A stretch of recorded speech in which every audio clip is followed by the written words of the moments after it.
Diplomacia brasileira G20. Guerra na Ucrânia racha G20 e opõe países ricos e emergentes. EUA e europeus tentam adotar declarações contra a Rússia em organização e encontram resistência de Brasil e outros membros.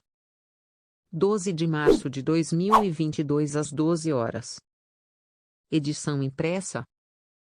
Ricardo Della Coleta. Brasília.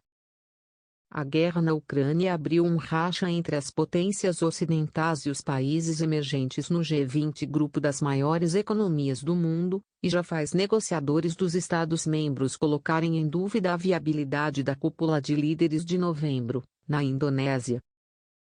Interlocutores de diferentes governos ressaltam que, caso o conflito se prolongue pelos próximos meses, será inviável que o presidente do EUA, Joe Biden, e aliados europeus se disponham a viajar para a ilha de Bali caso o líder russo Vladimir Putin ou outras autoridades de Moscou estejam entre os convidados. A última cúpula do G20 foi realizada no final do ano passado, em Roma, com a presença do brasileiro Jair Bolsonaro, PL. Putin não participou presencialmente, por evitar deslocamentos internacionais em meio a preocupações ligadas à disseminação do coronavírus. Ele enviou uma mensagem gravada.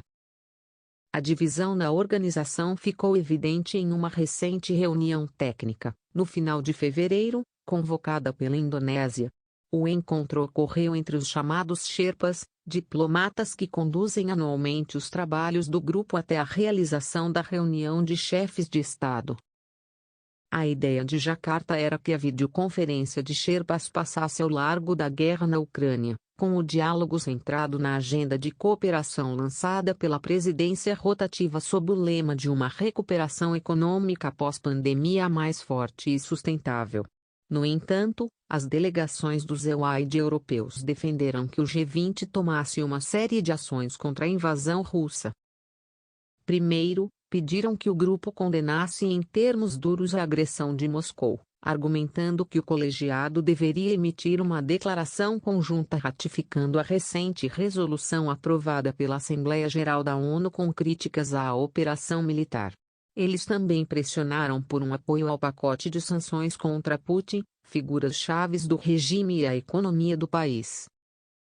O argumento central era o de que o G20 não pode seguir com sua agenda de trabalho e ignorar a crise no leste europeu, numa ofensiva diplomática que integra um esforço de governos ocidentais para promover, em diferentes organizações internacionais, a estratégia de isolamento total contra o presidente russo. Entre as nações que endossaram essa postura na reunião de Sherpas estavam Alemanha, França, Itália, Reino Unido e Canadá, além da delegação que representa a União Europeia. A ação dos países ricos, no entanto, rachou os membros do G20. Os emergentes, incluindo o Brasil, não embarcaram na proposta. O grupo das maiores economias do mundo não tem secretariado ou estrutura própria. Todas as decisões precisam ser adotadas por consenso. A reação mais enérgica, como era de se esperar, veio dos diplomatas russos. Eles alegaram que a posição do Ocidente demonstrava parcialidade e afirmaram que, como membros plenos do G20, vetariam qualquer esboço de declaração contra o governo Putin. Mas a divisão foi além da delegação de Moscou. Diplomatas de China, Índia, Arábia Saudita e Turquia afirmaram que o G20 não é o fórum adequado para debates de questões geopolíticas e que a organização deveria permanecer centrada em assuntos da economia global. O Brasil se alinhou a esses países. Questionado sobre o tema, o Itamaraty afirmou que, na reunião técnica, o embaixador Sarkis José Buainani Sarkis defendeu que o G20 se mantenha focado em seu objetivo de diálogo e cooperação econômica, financeira e de desenvolvimento, levando adiante seus trabalhos na matéria. O diplomata brasileiro, ainda segundo a pasta, disse durante o encontro que a posição brasileira sobre o conflito tem sido manifestada no Conselho de Segurança e na Assembleia Geral da ONU. Sarkis acrescentou que o Brasil tem apoiado não só o fim imediato das hostilidades, mas também a construção de uma paz duradoura. Nas Nações Unidas, o Brasil votou a favor de resoluções que condenam a ação militar da Rússia contra a Ucrânia. Mas o país também tem registrado em suas manifestações o descontentamento com o teor dos textos, considerados pouco equilibrados e, por vezes, pouco construtivos na hostilidade a Moscou. Sob condição de anonimato, interlocutores ouvidos pela Folha ressaltam que o Brasil resiste à tentativa de EUA e aliados de usar diferentes fóruns internacionais para criticar a ofensiva militar do Kremlin. Na visão brasileira, assuntos de paz e segurança deveriam ficar concentrados no Conselho de Segurança, no qual o país cumpre mandato temporário, ou na Assembleia Geral da ONU. O descontentamento ficou evidente no Conselho de Direitos Humanos das Nações Unidas, instância na qual o país foi favorável à criação de uma comissão internacional de inquérito sobre violações a direitos humanos após a invasão. O chefe da delegação brasileira em Genebra, Tovar da Silva Nunes, disse ao votar em 4 de março que o Brasil defendia um projeto mais equilibrado.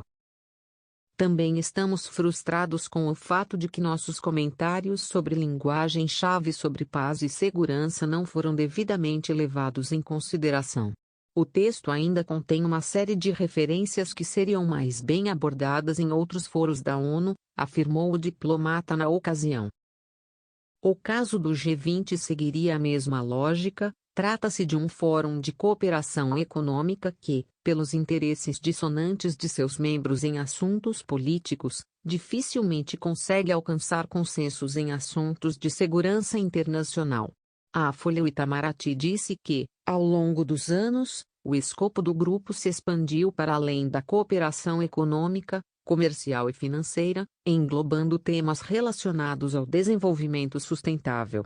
Mas ressaltou que, tradicionalmente, temas políticos, especialmente os de paz e segurança, não são tratados no âmbito do G20. Negociadores de países emergentes no colegiado temem que a ofensiva americana e europeia bloqueie as discussões em 2022. Eles dizem ainda que não está descartado um cenário em que, com a persistência da crise, seja articulada uma forma de tentar excluir a Rússia do G20, como foi feito no G8 em 2014, em razão da anexação da Crimeia. O grupo virou o que é hoje o G7. A retaliação, porém, poderia ter o condão de aprofundar ainda mais a cisão. Quem integra o G20 hoje?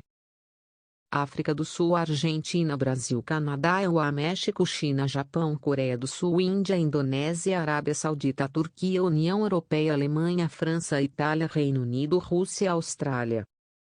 Votaram a favor de resolução da Assembleia Geral da ONU condenando a invasão russa da Ucrânia.